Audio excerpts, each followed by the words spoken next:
Welcome to the PR Maven Podcast, a podcast all about growing your network and building your brand through traditional and digital networking techniques. I'm Nancy Marshall, the PR Maven and CEO of Marshall Communications. I've been strengthening brands through PR for over 35 years, and now I'm celebrating the success of executives, influencers, business owners, and entrepreneurs from all around the world, all of whom have cultivated their brands and broadened their networks through traditional and digital networking methods.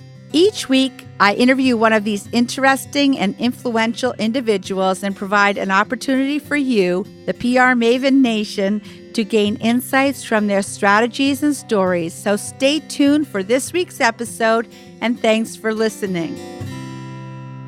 Welcome to the PR Maven Podcast, episode number 50. And I think that the number 50 is a good reason to do a solo cast. So this is actually my second solo cast. The first solo cast that I did was actually episode number 1, where I talked a little bit about my background and personal history. And so I've been doing interviews ever since. But today I want to talk to you about something that has been very valuable to me in building my own business, Marshall Communications, as well as helping clients build their businesses. And that technique is creating a network map to both define and build your network. Now, why would you want to do that, and why would you even care? Well, the reason is that the most powerful form of marketing is word of mouth. So, if you have a large network of people who know, like, and trust you, then you're going to have a lot of people out there who are saying good things about you. I always think of the song by Bonnie Raitt, "Let's Give 'Em Something to Talk About." And if I was a better singer, which I always wish that I was, I would sing that right now. Let's give 'em something to talk about. So actually in Bonnie Raitt's song, she says, let's talk about love. And actually, you know what? We want your clients and customers and people in your network to love you so much that they feel comfortable and confident in referring people to you. So whether you are a chiropractor, a lawyer, a plumber, an electrician, or you own a convenience store, or whatever it is that you do, you want to have a network of raving fans, clients and customers who love you so much that they feel confident in telling their friends to do business with you. You really want to be known for whatever it is your superpower is. What is it that you offer? I mean, I'm in the business of public relations. I'm known as the PR Maven. I have a successful public relations agency, and I have been lucky over the almost past 30 years to have a lot of people who have referred my business to others. And believe me, when that happens, I thank people profusely, because thanking people who refer you is really important to keep fueling the fire for them to do it more. So having good word of mouth is a way to generate even more clients and customers.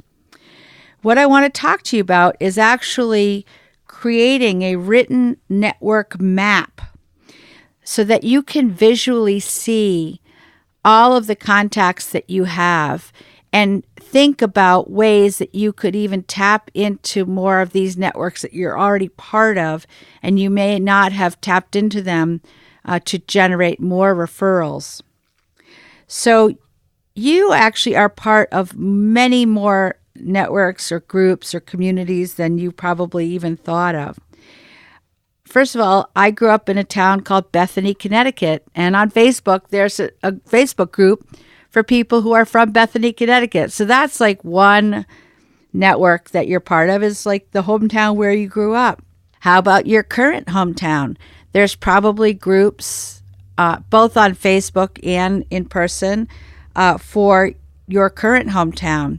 I know that when I was growing up in Bethany, Connecticut, my parents were both very involved with a lot of civic groups. My father was chairman of the finance committee. My mother was on the board of education. They did all kinds of, I think my mother also was the chairman of the recreation committee for the town. So they volunteered as a way to be of service to the people in our town and also as a way of getting to know more people. So that's something that you probably already do or have thought of doing in your own hometown. So you're part of all those network groups. And you may go to a certain church or think about all the schools that you have attended, your elementary school, your high school, your college or university. I don't know, you may have an undergrad and a graduate degree. I know I went to Colby for my undergraduate. I have an MBA from Thomas College. So those are two different network groups that I'm part of. You may go to a certain gym or you may belong to a YMCA. I know that I do classes at the Kennebec Valley YMCA in Augusta, Maine, and I swim at the Portland YMCA in Portland, Maine. So those are two network groups that I'm part of because of athletics and physical fitness. Now, also the athletic teams that you support. I mean, I think about Red Sox Nation, which is just like a rabid group of enthusiastic fans that just love the Red Sox. So if you're part of what they call Red Sox Nation, or you may be a Giants fan, New York Giants or New England Patriots, or any other sports team, or even athletes, whether they're skiers or tennis players, you may be part of the nation of fans that support a certain athlete. Then there's civic organizations like Rotary, Kiwanis, American Legion, Daughters of the American Revolution. There's all kinds of civic groups that you may be part of.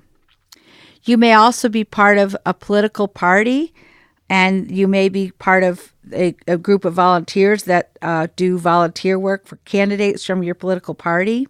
There's also your local library. And actually at your local library, there are subgroups, whether it's book groups or children's play groups or arts and crafts groups. There's also clubs that align with special interests, such as hiking or fishing or hunting or knitting. Basically, the list goes on. And what I would like to encourage you to do is take one of those great big pieces of paper. You can even get those big Post-it note pads from Staples or another office supply store. I love those big lined Post-it pads with the stick-em that you can stick on the wall. I'm a little bit of a geek, a little bit of a nerd when it comes to office supplies, I have to admit. You shouldn't trust me to go into a Staples by myself with my credit card because I have a hard time resisting. You know, I grew up playing school. This is I'm totally going on a tangent right now, but I did love to play school as a kid and still today, a lot of times when I'm organizing my papers and putting things in pretty folders and putting labels, and I call it playing school. Now you can really call me a member of the nerd group. But you know what? I'm old enough now, so I can just say it like it is. And if you don't like me as a result, that's okay. But anyway, so I encourage you, getting back to getting one of those big Post-it notepads and putting a piece of that paper on the wall and put a circle right in the middle and put a smile face on that, and that's going to represent you. And then put tentacles out from the little circle with you in it, and around the circle of you should be circles that represent all of the different groups that you're in. Then what I do is encourage you to figure out how you connect with those people. For example, I mentioned the Facebook group for people that grew up in my hometown. There's also Facebook groups for alumni of Colby College, Thomas College. There's also Facebook groups for probably any of these other organizations. So I'd encourage you to join those groups. There may be LinkedIn groups as well that you can join related to the organizations that you're part of.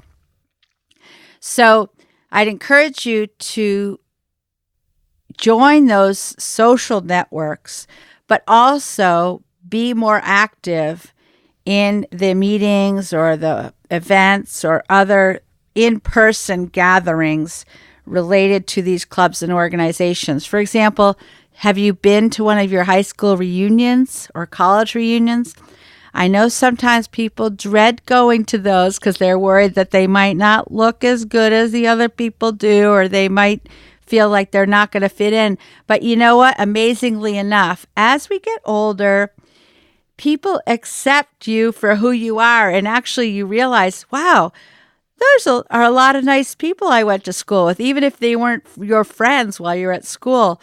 I have found that going to reunions is a great way to just bring everybody together. Again, under the brand umbrella of your college or university or high school or whatever it is that you're reuniting around. So try to reestablish, if you've lost track with these groups, try to reestablish your connection with these groups. Because, again, you want to broaden your network of people in order to, well, for one thing, just to have more friends. And friendships lead to happiness in life. So if we're in the pursuit of happiness in life, you having relationships with more people and having a broader network is going to lead to more happiness and more fulfillment. Because as human beings, we were born to be social creatures. And the whole premise of my podcast is actually about broadening your network, both in person and online. And I believe that you can't do just one or the other. I believe that you need to always try to meet people in person if you have connected with them online. So I have a lot of people that I'm connected with on LinkedIn, for example. And if I have not met them, I always try to figure out a way that I can meet them. And if we're in the same group or organization, it's great to say, hey, the next time we have a meeting of the Chamber of Commerce, or next time we have a gathering of the League of Maine podcasters that I'm part of, for example, let's try to meet each other. And it's really kind of amazing. I just mentioned the League of Maine podcasters, and I'm going to mention my friend Angela Ferrari. She is somebody who has her own podcast. She sings and dances for children, and she's just a wonderful person. And she's quite a bit younger than me. But we met and we discovered that we had a lot of friends and people that we knew in common. And now we connect on Facebook a lot. We like a lot of things that each other posts on Facebook.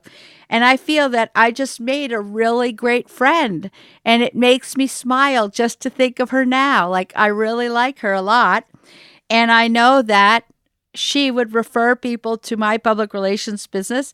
And I actually already have referred her to my cousin's daughter, who's now a children's librarian in Augusta, Maine. And I referred Angela to her to do one of her library programs that she does for kids.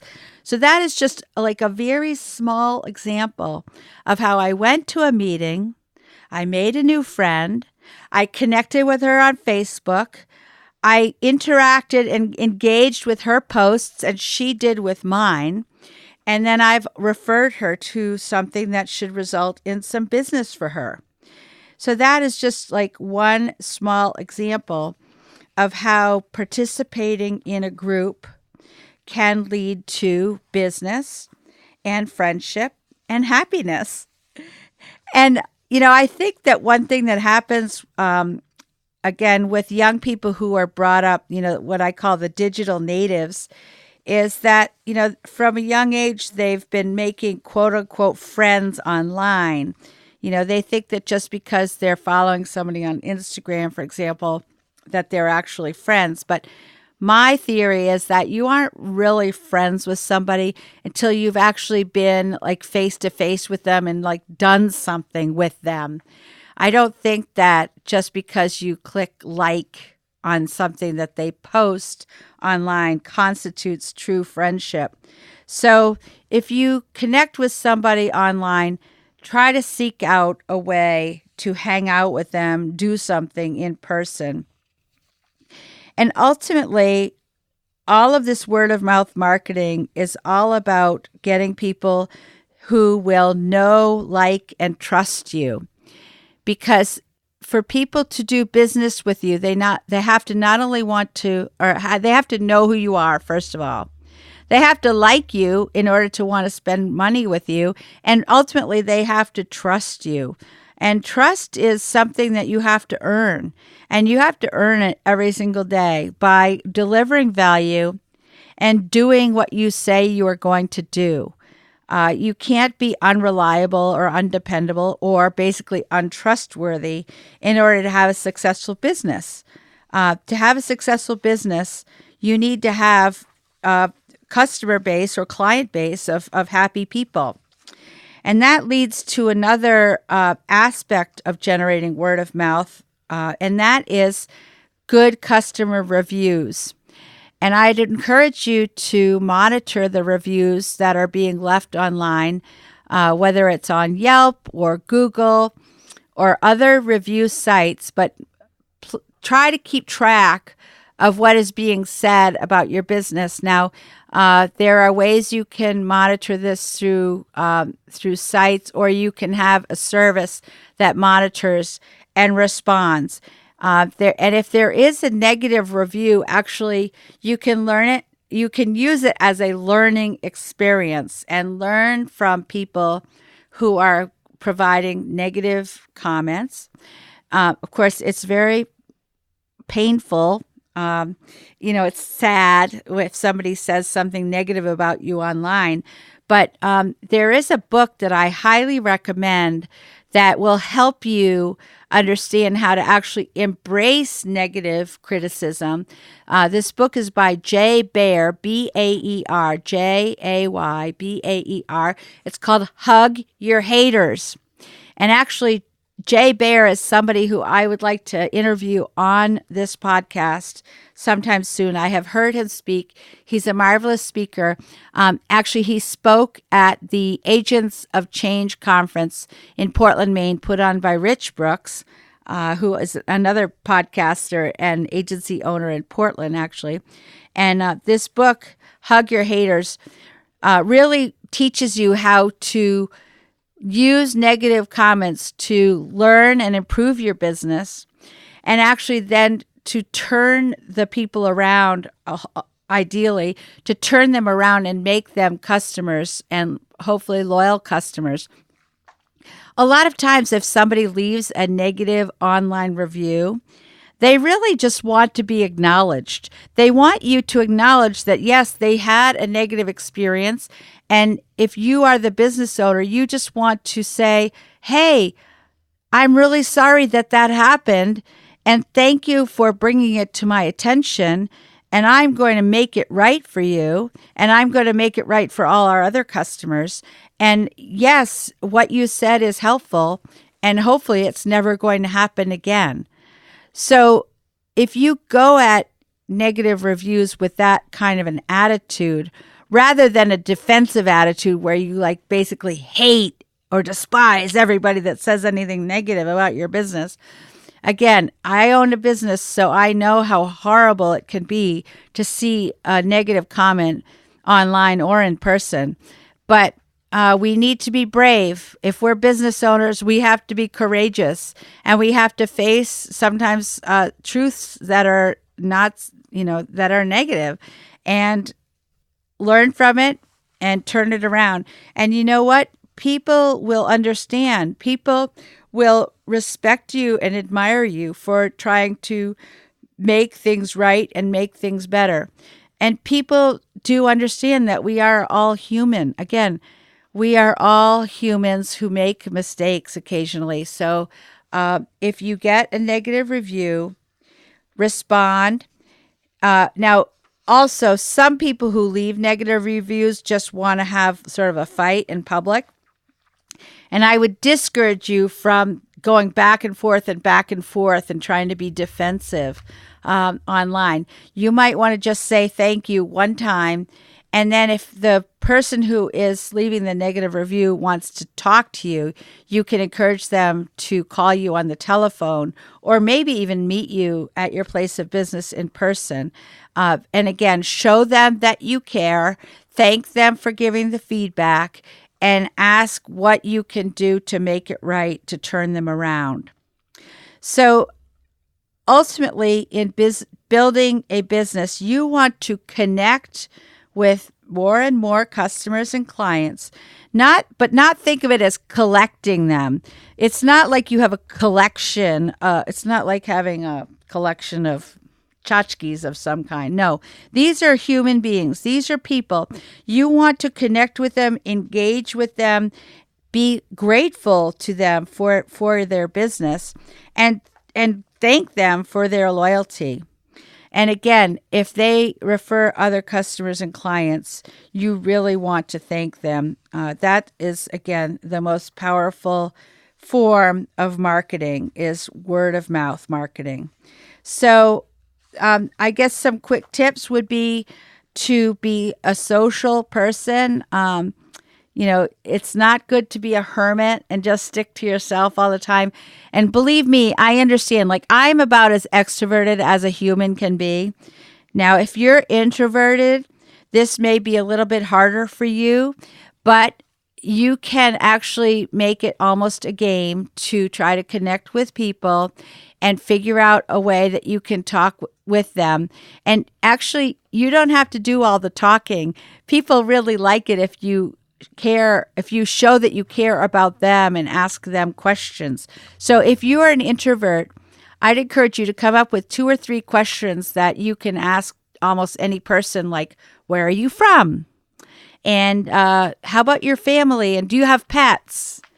And what do you like to do in your free time? So come up with some questions that you would be comfortable asking people, and then just let the other people talk and listen to what they have to say. And actually, you know what? My mother told me, and this is one of the greatest lessons I learned from my mom, people are going to like you more if you listen to them than if they listen to you talk. And it's kind of funny that my mother told me that because I am quite a talker. But I also try to be a listener, and I try to really remember what people say so that the next time I see them, I can ask them about something that I know they are interested in. So another tip, in addition to being social, even if you're an introvert, is to tie yourself into things that people like, need, or do in life. And again, if you're both part of the same kind of a group, say, like, I'm into biking. I recently did the Trek Across Maine. There was 1,400 bikers out there. I was as happy as could be because I looked at it as the opportunity to make 1,400 new friends. And I just like biking along and riding up alongside somebody and like asking them where they're from, what they do, what they like to do other than biking, and try to find common connections. So again, have some kind of a trigger that you can talk with people about. And if you're part of an organization or group, that gives you something right there that you can talk about. Another tip is to offer value to customers or consumers.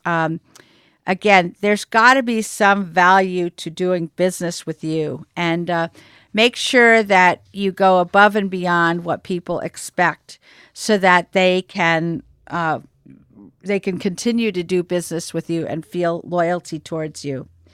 And another thing is to create emotional connection. Try to capture people who are really happy about doing business with you.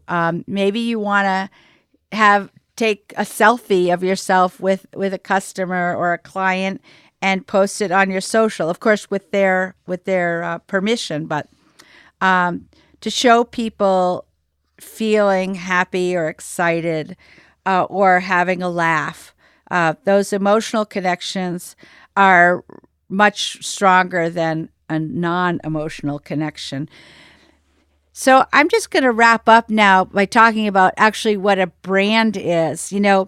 Some people think a brand is just like a logo, for example, like the McDonald's golden arches. That isn't actually their brand.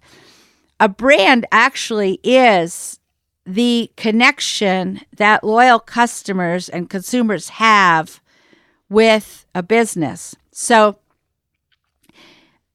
this all ties in together. If you have a large network of fans and followers and brand ambassadors and people that are so happy to do business with you, then you're going to have a larger and more successful brand. Again, there are billions and billions of people that eat at McDonald's. Now, you may not love McDonald's yourself, but McDonald's is a very large and well-known brand because there's billions of people who are served at McDonald's. So whatever your brand is, try to grow your brand every day by growing your network of raving fans. That essentially is how a brand becomes a successful brand. So again, my business, Marshall Communications, has been around now since 1991, and my team and I have been methodically trying to build our brand recognition over those years through a whole variety of methods. And actually, honestly, this podcast that you're listening to right now is part of our strategy of broadening our brand recognition and our brand network. And it's true, like everywhere I go, I do find that there are people that have heard of me, Nancy Marshall, because I have been building my brand recognition over nearly 30 years. Now, I realize that you may not have been in business for 30 years, but if you're just getting started, just look at that brand or that network map on your Post-it on the wall, and every day think about how you can either strengthen your connection with your current network or broaden your network by joining more clubs, more organizations, getting involved with more groups. The key is to have a tribe or a cult or a nation of raving brand ambassadors, people that are so happy and enthusiastic about doing business with you that they are willing to refer their family and friends and maybe even people they just meet on the street to your business. That is the key.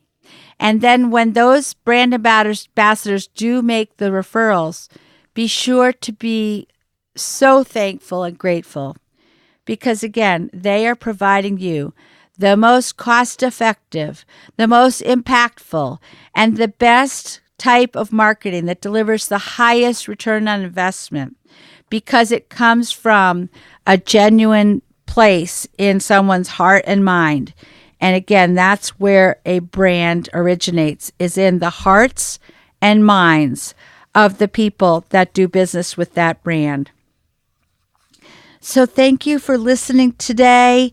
And please go to the PR Maven Nation Facebook group and feel free to So please go to the PR Maven Nation Facebook group and leave a comment or send me an email at nancy@prmaven.com. I will respond to every email that I receive, and I really appreciate that you are part of PR Maven Nation. And remember to go out there and make more connections, both online and in person. And that's the way to strengthen your personal brand or your business brand. And believe me, it's really, really fun. And if you do have fun and you smile, you are going to attract more and more brand ambassadors.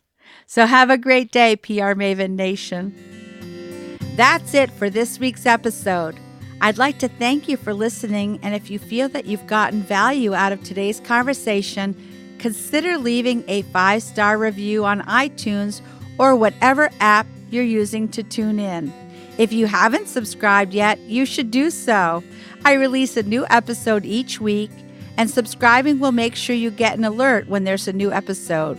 You can also join the PR Maven Nation by going to prmaven.com/nation and clicking join. It's free, and it's a great community of like-minded individuals who are all looking to learn and grow from one another. If you have an Alexa-enabled device, be sure to add the PR Maven Marketing Minute to your daily flash briefing menu. Thanks again for listening, and have a great rest of your week, PR Maven Nation.